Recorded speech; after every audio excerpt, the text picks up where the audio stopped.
Hey everybody, welcome to my YouTube channel. My name is Mary Kelly and today I'm going to take us through a full body mobility routine. So we'll be moving from the head right down to the toes. And this is something that I would actually recommend doing on a daily basis. And if you can, first thing in the morning is a great time to do this practice. So we'll begin with our head. You can come to a comfortable seated position. If you need to support your body, grab a block or a book or a cushion to sit up on. And as long as it feels okay on the knees and the hips, come to a cross-legged seated position. So bring a little bit of length into your spine and we'll begin with some neck circles. Lower your chin down towards your chest and then gently start to roll your head around in one direction. And we want to do these rotations nice and slowly and mindfully.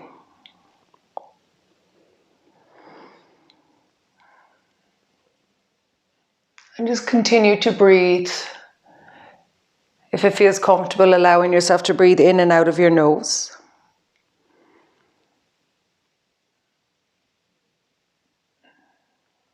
So we want to do anything from 3 to 5 rotations in one direction. The next time your chin comes to your chest, we'll switch the direction. And as we move through these rotations, just be mindful that you're not ever moving into any sense of pain. And you can create the circles as big as feels comfortable for you.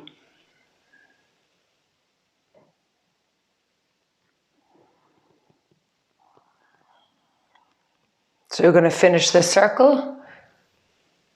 Next time your chin comes down towards your chest, just pause and lift the head back up towards the ceiling. Moving it into our shoulders, bring your arms out into a T shape. We're going to work with internal and external rotation of our shoulders. So turn one palm up and one palm down, and then begin to pivot your upper arm bones in your shoulder socket. So one shoulder rolls in as one shoulder rolls out.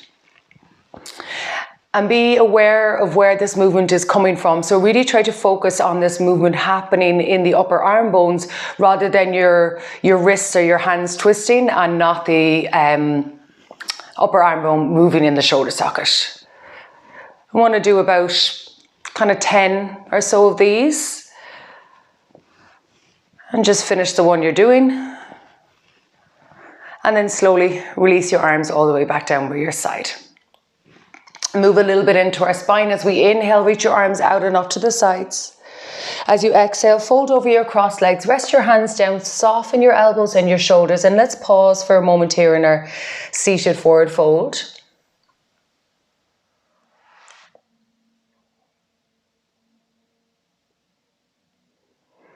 And then as you inhale, reach your arms all the way back up over your head. Get long from your side body.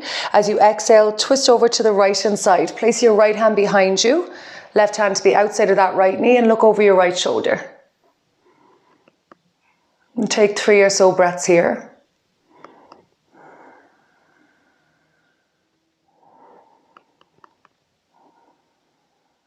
Final breath. Inhale, slowly come all the way back up into center, arms up by your ears. And as you exhale, twist over the opposite side. Draw that shoulder away from your face.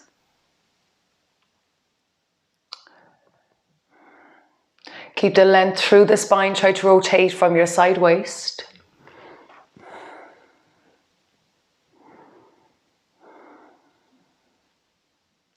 Finish the breath you're on. As you inhale, come all the way back up into center, arms up by your ears. As you exhale, let's take a side bend over to the right hand side. So place your left hand down, or your right hand down, sorry. Reach your left arm up overhead, extending out through your fingertips. Allow your left hip to become heavy and take the gaze, as long as it feels okay in your neck, in underneath that left arm. Right shoulder staying down. Now we'll add a little bit of shoulder movement here. So take your left arm out to the side. Your palm will face forward for now. Then turn your thumb down, pivoting the upper arm bone in your shoulder socket. So we go into that internal rotation. Lower the arm down, bend your elbow and reach your left thumb towards your right shoulder blade. Then start to straighten out through the left arm. Externally rotate through your shoulder head. Your thumb turns up. And then reach that arm back over your head so you're back into that side bend. Same thing again, one more time. Take it out to the side. Turn your thumb down, pivot into your shoulder socket, bend that elbow and reach your thumb to your opposite shoulder blade.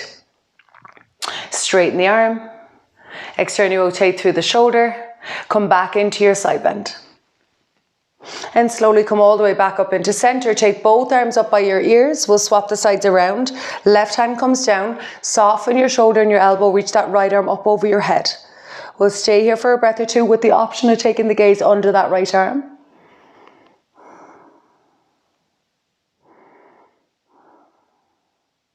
Everything else stays in the same position, but we take that right arm out to the side. Turn your thumb down, internal rotation to your shoulder. Lower the arm, bend your elbow, thumb reaches towards your left shoulder blade. Extend out through the elbow, externally rotate through your shoulder, turn your palm up, and then reach the arm all the way back over your head. One more time, inhale, take the arm out to the side. Exhale, turn the thumb down, internally rotate, reach the arm back behind you, bend your elbow, thumb towards your shoulder blade. Straighten the arm, externally rotate through your shoulder, and then reach that arm all the way back overhead. Press off that left hand to slowly bring yourself back up into a seated position. Reach both of your arms all the way up by your ears. And as you exhale, lower your arms all the way back down by your side. From here, if you're sitting on a block or a cushion, come off it, uncross your legs, come into a seated position. Place your hands behind you for support. Lift your toes up so you're on your heels and begin to sway your knees a couple of times from right to left. And as you work from right to left, try to allow your knees to go down as far as they can towards the mat on either side.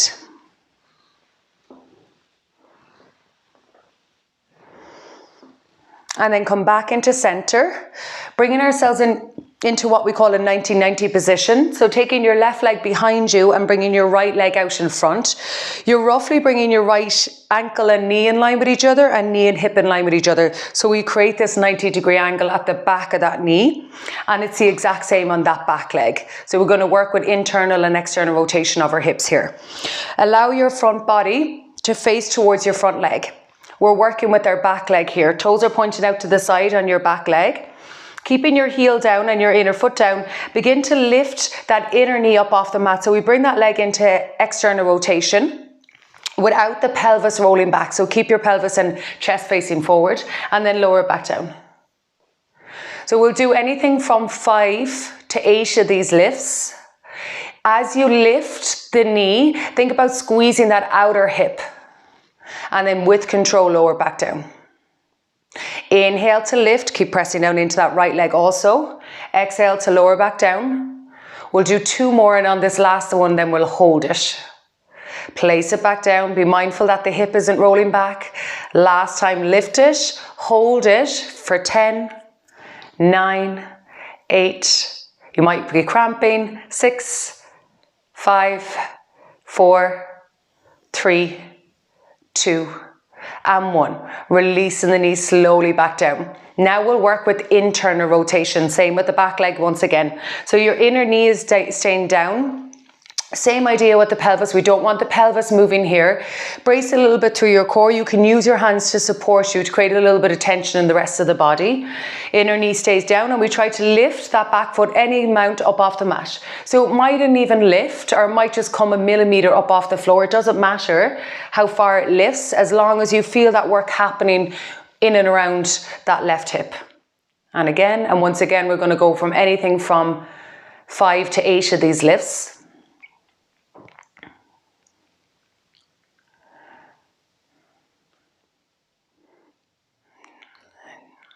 And just checking with your breath, noting that you're still breathing. So we're going to go for 2 more. And then on that last one, we'll lift and hold. So we're pushing the knee down, lifting that foot up as high as we can and hold it for another 8, 7, 6, 5, 4, 3, breathe through the cramp, 2, and 1. Releasing the foot back down. Lovely. Take that leg forward, Bring your legs forward once again into that same position. We'll rock the knees out a little bit just before we swap the sides. Kind of release any of that work, any of that tension created within the hips.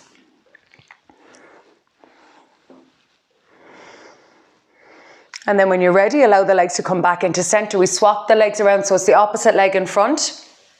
So it should be left leg in front, right leg behind you, but of course go the opposite way if you were on the opposite side to me. Check that 90-degree angle roughly in both of the legs. Working the back leg. Pressing down into the outer edge of the front leg also. Keep the back foot down. Chest facing forward, hips facing forward. Lift that inner knee. Pushing down into the inside of that ankle and heel. Lower back down. Inhale to lift. Exhale to lower. Just try to stay braced in the core, lifting through the pelvic floor.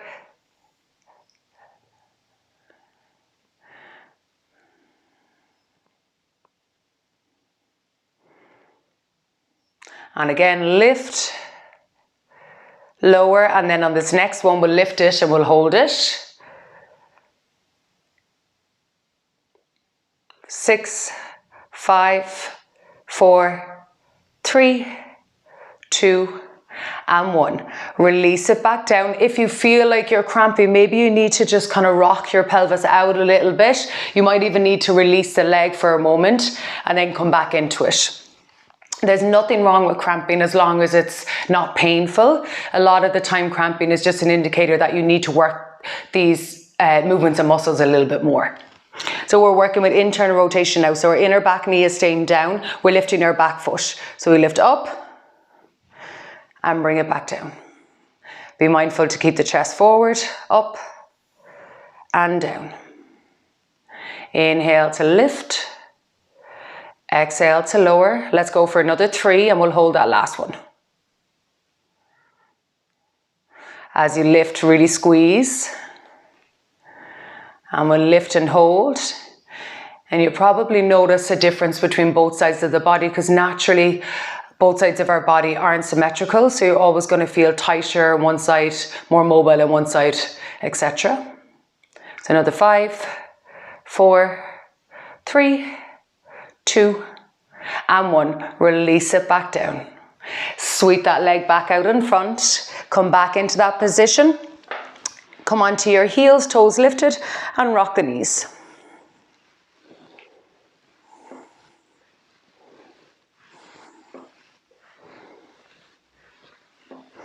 And come back into center.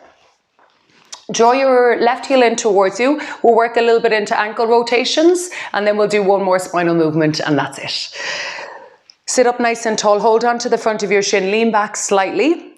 First of all, lift your foot up, your toes towards your shins. So we're dorsiflexing our foot and spread your toes wide. And then point your toes. And then flex the toes. And then point. And then flex, and then we're going to bring it into a rotation. So I want us to do 3 really slow, mindful rotations in one direction, and do about 3 to 5. But really be mindful that you're moving slowly and controlled through these, and you're trying to create the circles as big as possible.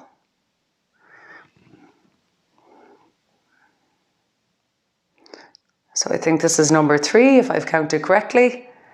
And then we'll swap the direction.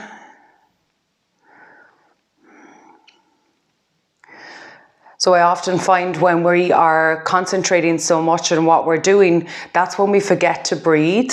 So just constantly check in that you are actually breathing as you focus on these movements.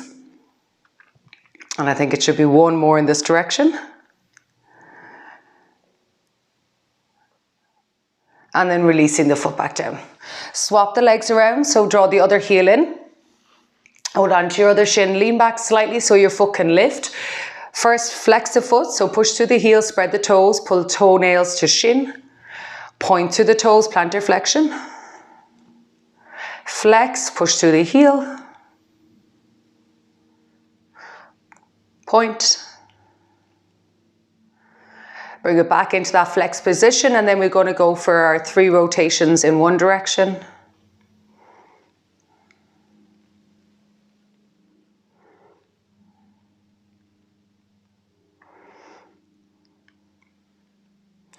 And always watch what you're doing so that you've got that mind-body connection.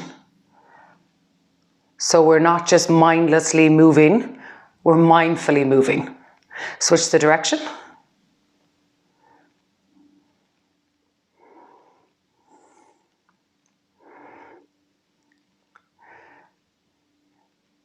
Always noting how it feels on one side and the other. Does it feel a little bit stickier? Does it feel looser? Whatever you notice about it. I think that should be the last rotation, so don't rush it. Finish your last rotation and then place the foot back down. And arrive back into a seated position. We'll work into our wrists. I lied a moment ago when we said we had 2 exercises left. We have our 1 exercise left. We have 2 more wrists, and we'll just do one last spinal thing and then we're done. So come into a seated position. Place your arms out in front with your palms facing down. Curl your fingertips into your palm and wrap your thumbs around your fingertips and pull your fist towards your forearms, the back of your forearms. So we're flexing to our wrists here. Keep pulling the fist back towards you. Keep your shoulders down, and you should feel some sensations and stretch and work happening through the forearms. And then slowly begin to move your fist forward and lift the fist up. Uncurl your fingers, spread them really wide and push through the heels of your palms and pull your fingernails back towards you. Imagine you were trying to push a wall away from you. Shoulders down. We'll do that one more time. Palms come flat, curl the fingers in, make your fist, pull your fist back towards you.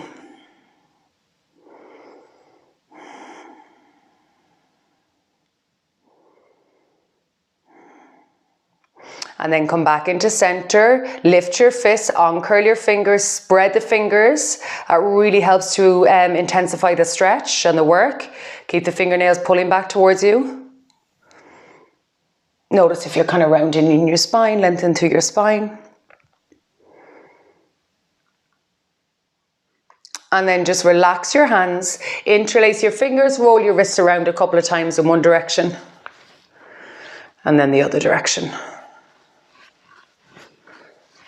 And then releasing the hands down. So our final exercise, come forward onto your hands and your knees. So we'll prepare for a cat-cow, but a really slow, segmented cat-cow. Arriving onto your hands and your knees.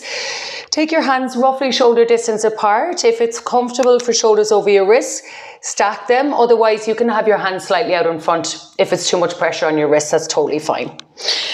Keeping your hips over your knees roughly hip distance apart. So find a neutral pelvis and a neutral spine to begin with.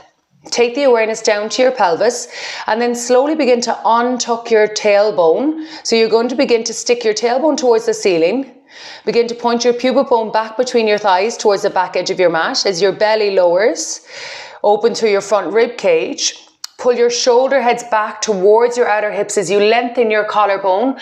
Pull the chest between your upper arm bones and lift the head towards the ceiling. So we're in spinal extension.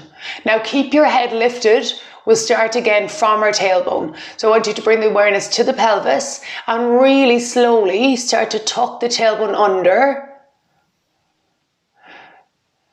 Pulling the pubic bone towards the belly button, towards the front rib cage. Draw the belly button towards the back spine, round into your back rib cage. So your lower back, your back rib cage, then your upper back, and then your chin into your chest. And pull your nose tip and your chin towards each other. And then once again from our tailbone, we'll do 2 more rounds, nice and controlled. Thinking about moving vertebrae by vertebrae. So as opposed to moving our spine in one chunk, we want to try to segment through the spine. Once we're in the spinal extension, we come into our spinal flexion, starting from tailbone. And as we round, the chin should be the very last thing that comes in. You might find you need to kind of pause at certain sections and kind of reset to help to segment through the vertebrae of the spine. Pulling nose tip and pubic bone towards each other. And then last round, untuck. Try not to rush it just because it's the last round. Pubic bone points back, opening the front body. Really think about pulling the shoulder heads towards the outer armpits, or outer hips even, and the armpits down towards the outer hips. Lift the top of the head, lifting up, back of the head and tailbone lifting towards each other. And then nice and slowly, allow yourself to come back into your neutral spine. And come into seated. And that's it. That's our practice for today. I hope you enjoyed it. Please subscribe to my channel, and I will hopefully see you again on your mat soon. Thank you, everybody.